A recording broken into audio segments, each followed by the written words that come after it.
I started watching Star Trek Deep Space Nine. I wish I would have started watching this series much sooner. It premiered in 1993, right after The Next Generation, and this is by far the most unique of the Star Trek series. Typically, when you think of Star Trek, you think of a crew exploring strange new worlds, but not Deep Space Nine. Deep Space Nine doesn't take place on a spaceship, exploring new worlds, but rather a space station during the midst of a war at the edge of a wormhole. So there's all kinds of people and races and ships coming in, going out, and all kinds of turmoil. And the cast, which is what's great about this show, they don't always get along. There's not always a rosy, happy ending. They deal with real world problems, at least in their galaxy, in their time. It's more political in a sense. They deal with real world issues more, and that's what sets this series apart from other Star Trek series.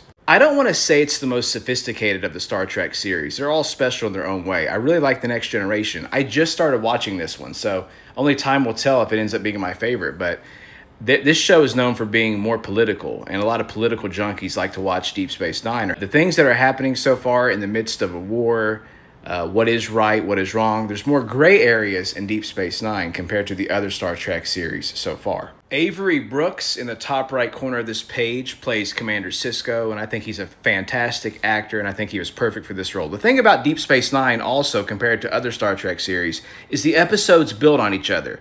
Each episode might have its own story going on, but some of the episodes connect.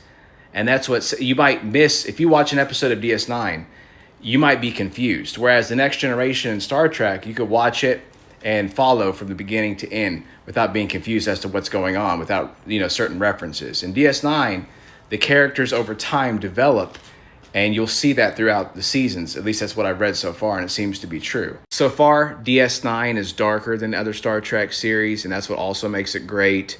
It's truly not good just from a Star Trek standpoint, but just for a general sci-fi standpoint. I was going to get rid of my Paramount Plus subscription because I only subscribe to it to watch Landman, but I think I'll keep it for the time being because you could stream the series on there.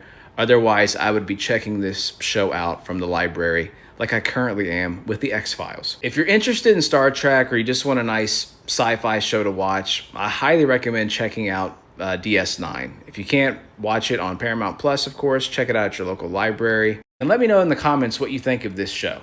Happy watching.